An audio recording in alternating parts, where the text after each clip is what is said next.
Hello, today we're going to talk about Showbie, paperless classroom. This is an app that will get you off of worksheets, handouts, those kind of things for your classes. Can be used in small groups, whole classrooms, anything like that. I'm going to show you how I use this in my groups and the workflow that I've created for it. And I think that's most of using Showbie. It's a very deceptively simple app. It's complicated in that it can do a lot. It links up with a lot of external apps. You can use it with a lot of apps, but it's a very straightforward and simple interface to use. It just seems like there's a lot there, and it's because there's so many options available to you. During the course of this video and the ones after this, I'm not sure how many there's going to be.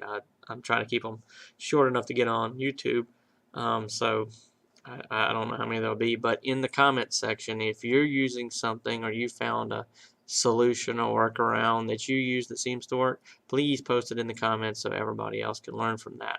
I don't have every answer with this. I'll show you what I'm using, but I'd like to learn some other things too. So please leave some comments about if it's working for you, if it's not working for you, if you have another solution, anything like that.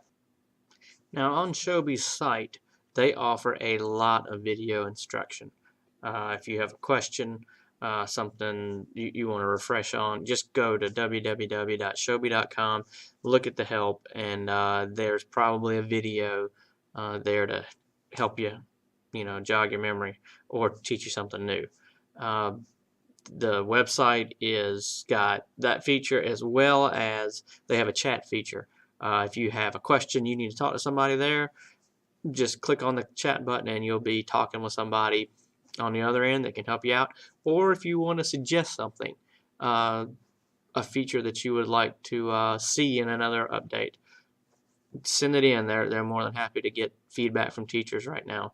And as far as updates go, I have been using this since November of this school year. It's now March.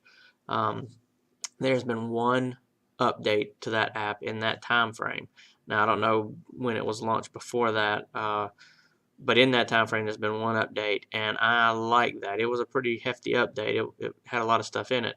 Um, they don't do this every 2 weeks. We put something new out and let's have you download it and change it. I like that. I don't like an app that I'm using, especially something as much as I'm relying on this, every couple weeks to have to change something.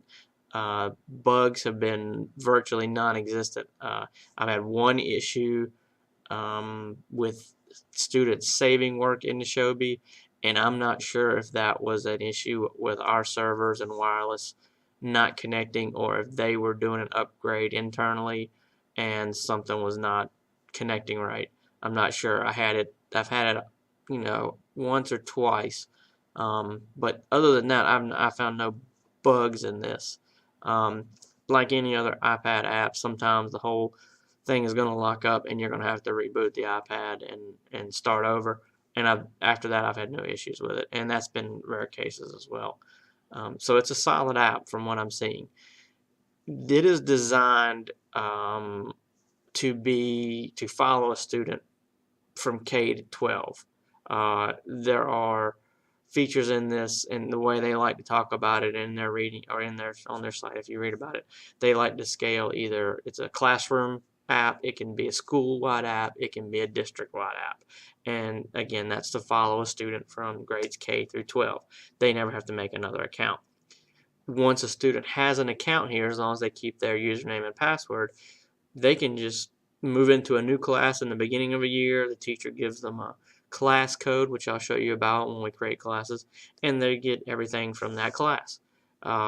Teachers have the ability, once a student moves on, to deny students access back. So once you graduate your class from 3rd to 4th grade, take all your 3rd graders that are in there and just deny them access to your classes. There's not really a delete feature yet, and when we get into the app and Showbie, I will show you what I mean by that. They call a lot archiving for assignments and students and things like that. I'll show you about that. So when we're creating these logins for students, if you're using a classroom, school, or district, there may be other guidelines that your school or district goes by, if this is going to be an app that follows all the way. I'm doing it as it's just my classroom, so I'm having them create it the way I like it and the way it's easier for them to remember. I'm primarily working with second graders, so I had to find something relatively simple. I'll show you what I do, use it, or find your own way how you like to do it. In signing kids up, again, some apps let a teacher go in the backdoor website and upload all their usernames, passwords at one shot, and it builds the accounts. Showbie does not do that. The first time you run a class in Showbie, you'll have to spend time with your students having them build their account. Doesn't take long, but it will have to be done the first time. After that, you're finished, and it's just logging in. And again, we'll show you that when we get there. One thing you're going to want to look at, there is a lot built into Showbie to build your assignments and for students to work on their assignments. I like a couple of apps, and the workflow that I've built, I will show you, relies on a couple external apps. When we get to talking about those pieces, I will show you what's in Showbie, the tool that's in there built in, and then I will say, this is what I use on top of that. A couple one I'll tell you about right up front. Notability I use a lot. I'm fortunate enough at the school I'm working at, we have some licenses for Notability. It's on my students' iPads, and it's just a better all-around tool for doing the writing and typing. I'll show you that. I have a couple other, one other paid app. I annotate PDF, and I use that. I started using it as a testing app just to see what it was. I saw a not a flaw, but a part of Showbie that I wanted to correct, and this did that, and I'll show you when I get there. It's a paid app. Anybody running K through 7th grade, 6th grade, you probably will not need that. It's an app to help flatten down the PDF, and again, I'll speak about that when we get there. Primarily for grading and security and grading. Younger kids, you're not going to need to worry about that. Dropbox is something I use a lot. If don't have my iPad with me and I want to work on some sheets or assignments on my computer, I can quickly throw it to Dropbox and pull it back down in Showbie. Google Drive can also be used, any cloud storage. Showbie is cloud-based, so your students don't need an iPad assigned to them. As long as they can get Wi-Fi and get on an iPad with Showbie, they can get to their stuff.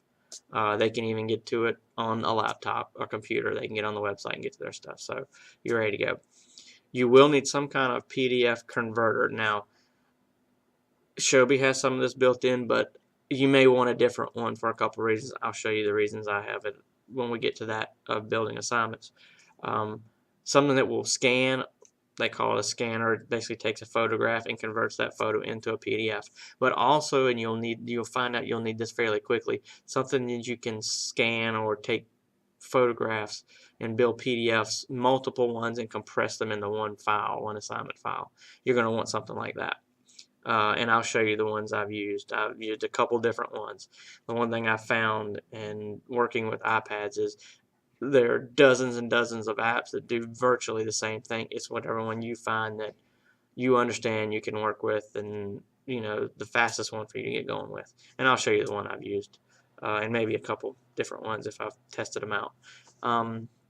But that's about it for this first video. We'll be starting the second one here momentarily.